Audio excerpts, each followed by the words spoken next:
ప్రభాస్ హీరోగా నాగ్ అశ్విన్ తెరకెక్కించిన సినిమా కల్కి 2898 ఈడి ప్రస్తుతం బాక్సాఫీస్ వద్ద భారీ వసూలతో దూసుకెళ్తోంది ఈ చిత్రం.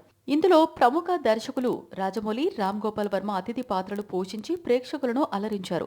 వీళ్ళిద్దరూ ఈ సినిమాలో ఎలా భాగం అయ్యారనే విషయాన్ని తాజాగా నాగ్ అశ్విన్ తెలియజేశారు. మా సినిమాను సపోర్ట్ చేయడానికి వాళ్ళు ముందుకొచ్చారు. ఆయా పాత్రల కోసం వారిద్దరిని ఒప్పించాల్సి వచ్చింది. మంచి మనసుతో వాళ్ళు ముందుకొచ్చారు అని చెప్పారు.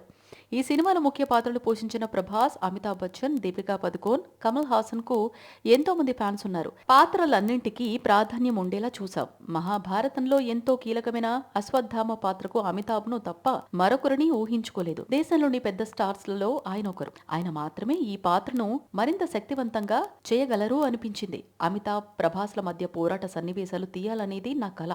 వాళ్ళు ఈ చిత్రాన్ని అంగీకరించగానే ఎంతో ఆనందించారని నాగ్ అశ్విన్ చెప్పారు. ఎన్నో అంచనాల మధ్య జూన్ నెలాఖరులో ప్రపంచవ్యాప్తంగా కల్కి విడుదలై సినీ ప్రియుల ప్రశంసలు సొంతం చేసుకుంది.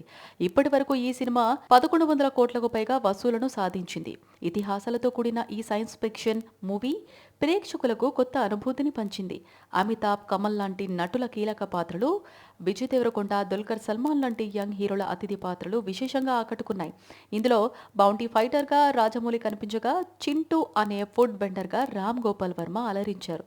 సినిమా ప్రారంభం నుంచి బౌంటీ ఫైటర్, భైరవగా సందడి చేసిన ప్రభాస్ చివరలో కర్ణుడిగా కనిపించి పార్ట్ 2 పై అంచనాలు పెంచేశారు.